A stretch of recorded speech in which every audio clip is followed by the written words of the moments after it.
ജോൺസേട്ടാ, ആ ഇന്ത്യ പാകിസ്ഥാൻ യുദ്ധം ഒരു മൂർധന്യാവസ്ഥയിൽ നിൽക്കുന്ന സമയമായിരുന്നു ഇതുവരെ. ഉവ്വ. പെട്ടെന്ന് അതൊരു സമാധാന ചർച്ച അല്ലെങ്കിൽ യുദ്ധം ഉണ്ടാവുന്നില്ല എന്നൊരു സാധ്യതയ്ക്ക് എത്തിയിട്ടുണ്ട്. എന്തായിരിക്കും അതിന്റെ ഒരു കാരണം? എന്തായാലും വളരെ സന്തോഷമുള്ള കാര്യമാണ്. കാരണം യുദ്ധം ഉണ്ടാവണമെന്ന് ഇന്ത്യ ഒരിക്കലും ആഗ്രഹിച്ചിട്ടില്ല.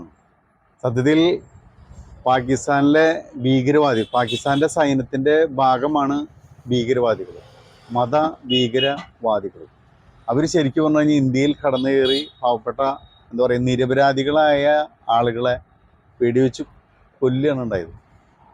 അതിനുശേഷമാണ് ഇന്ത്യ തിരിച്ചടിച്ചപ്പോൾ പാകിസ്ഥാനിലെ എന്താ പറയുക മുൻനിര വേട്ടപ്പട്ടികൾ അല്ലെങ്കിൽ പേപ്പട്ടികളായ മുഴുവൻ തീവ്രവാദ നേതാക്കളുടെയും തല പോയി.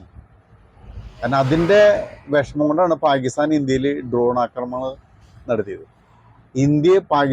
ഇന്ത്യക്കെതിരെ നടത്തിയ ഡ്രോൺ ആക്രമണം മുഴുവനും ഇന്ത്യ തടുക്കുകയും തകർക്കുകയും ചെയ്യും. തിരിച്ച് ഇന്ത്യ അടിക്കുകയും ചെയ്തതോടുകൂടി പാകിസ്ഥാന് നിലനിൽപ്പില്ലാത്ത അവസ്ഥ വന്നു. മാത്രമല്ല പാകിസ്ഥാനിൽ ആഭ്യന്തര കലഹങ്ങൾ, സാമ്പത്തിക പ്രതിസന്ധി, പല പല വിഷയങ്ങളും നേരിട്ടുള്ള യുദ്ധത്തിൽ ഇന്ത്യനെ ഒരിക്കലും തോൽപ്പിക്കാൻ പറ്റില്ല എന്നും ഇന്ത്യ പാകിസ്ഥാനെ ആക്രമിക്കുകയാണെങ്കിൽ പാകിസ്ഥാൻ എന്ന രാജ്യം തന്നെ ഉണ്ടാവില്ല എന്നും വ്യക്തമായിട്ട് പാകിസ്ഥാൻ്റെ സൈന്യത്തിനും അവിടുത്തെ ഭരണാധികാരികൾക്കും മനസ്സിലായി എന്നുള്ളതാണ് യഥാർത്ഥ കാരണം. മാത്രമല്ല സൗദി അറേബ്യ പോലെയുള്ള രാജ്യങ്ങൾ, കാരണം ഇസ്ലാമിക രാജ്യത്തിൻ്റെ നിർണായക നെടുന്തൂണായിട്ട് നിൽക്കുന്ന രാജ്യമാണ് സൗദി ഇന്ത്യയുമായി വളരെ അടുത്ത ബന്ധമുള്ള രാജ്യമാണ്. അതുപോലെ പാകിസ്ഥാനായിട്ടും വളരെ നല്ല ബന്ധമുള്ള രാജ്യമാണ്. ഇന്ത്യയും പാകിസ്ഥാനും ഒരു യുദ്ധം വരികയാണെങ്കിൽ സ്വാഭാവികമായിട്ട് അത് പാകിസ്ഥാന് മാത്രമല്ല ഗൾഫ് മേഖലയിലും മൊത്തത്തിൽ എല്ലാ ഭാഗങ്ങളും ബാധിക്കാവുന്ന തരത്തിലേക്ക് മാറുന്നു. അതുകൊണ്ട് പാകിസ്ഥാനെ പറഞ്ഞ് ബോധ്യപ്പെടുത്താൻ സൗദിക്ക് കഴിഞ്ഞു. പാകിസ്ഥാൻ എന്ന് പറഞ്ഞാൽ പേ പിടിച്ച നായ്ക്കളെ പോലെയുള്ള ഭരണാധികാരികളാണ്. ഭരണാധികാരികളല്ല, അവിടുത്തെ സൈന്യം. പക്ഷേ അവർക്ക് പോലും കിട്ടാനുള്ളത് കിട്ടിയപ്പോൾ, മിഠായി ഇപ്പൊതി കിട്ടിയപ്പോൾ എത്രയും പെട്ടെന്ന് തന്നെ ജീവൻ രക്ഷിക്കുക എന്നുള്ള നിലയിലേക്ക് അവരെത്തപ്പെട്ടു എന്നുള്ളതാണ് കാര്യം. എന്തായാലും ലോകത്തിൻ്റെ മുന്നിൽ ഇന്ത്യയുടെ യഥാർത്ഥ ശക്തി എന്താണെന്നും ലോകം അംഗീകരിക്കേണ്ട ഒരു ഘട്ടം. കാരണം ശരിക്കുള്ള യുദ്ധത്തിലേക്ക് പുറപ്പെടുന്നതിന് മുന്നേ തന്നെ പാകിസ്ഥാന് ഒരു കരിങ്കല്ല് മതിലുമേ വന്ന് തല ഇടിച്ച് ചാവേണ്ട അവസ്ഥ. നമ്മളൊരു കരിങ്കല്ല് മതിലുമേ നമ്മൾ വെറും തല കൊണ്ട് ഇടിച്ചാൽ എന്ത് സംഭവിക്കും? തല പൊട്ടിച്ചാവാം എന്നൊരവസ്ഥയിൽ പാകിസ്ഥാൻ എത്തപ്പെട്ടു.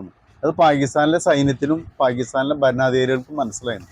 ഇത് എല്ലാ അർത്ഥത്തിലും ഇന്ത്യയുടെ വിജയമാണ്, രാജ്യത്തിൻ്റെ വിജയമാണ്, രാജ്യത്തിൻ്റെ സൈന്യത്തിൻ്റെ വിജയമാണ്, ഇന്ത്യയിലെ ജനങ്ങളുടെ വിജയമാണ്. എല്ലാ അർത്ഥത്തിലും നമ്മളെ നയിച്ചിരുന്ന ഇന്ത്യൻ സർക്കാരിൻ്റെ വിജയമാണ്. പൂർണ്ണമായിട്ട് ഇന്ത്യക്ക് അഭിമാനിക്കാവുന്നൊരു വിജയമാണ്. 100% യുദ്ധം ഇന്ത്യ ഒരിക്കലും ആഗ്രഹിച്ചിട്ടില്ല.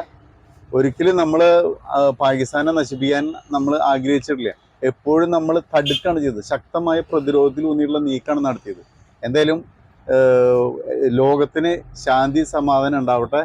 സൗദി അറേബ്യക്ക് പ്രത്യേകം നന്ദി. കാരണം എല്ലാ ആളുകളും യുദ്ധം ഉണ്ടായിക്കഴിഞ്ഞാൽ ആയുധ കച്ചവടം നടന്ന് കണ്ടമാനം ആയുധങ്ങൾ വിറ്റുവാൻ സാധ്യതയുള്ളൊരു ഇതായതുകൊണ്ട് പല രാജ്യങ്ങളും തൽക്കാലം കുറച്ച് ദിവസം ഒന്ന് അടിച്ച് കയ്യിലുള്ളതൊക്കെ പൊട്ടിപ്പോട്ടെ എന്നുള്ള ചിന്തയിൽ നിൽക്കായിരുന്നു.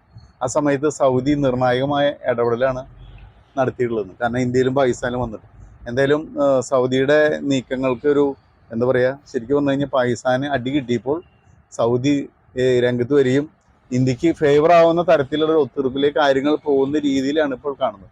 എന്തായാലും എല്ലാവർക്കും വളരെ സന്തോഷമുള്ള കാര്യമാണ്. ലോകത്തിന് മുഴുവൻ ശാന്തി സമാധാനം, ഇന്ത്യക്കാർക്കും സന്തോഷം. ഓക്കെ, അപ്പോൾ നമുക്ക് വളരെ സന്തോഷമുള്ള കാര്യമാണത്. ഓക്കെ.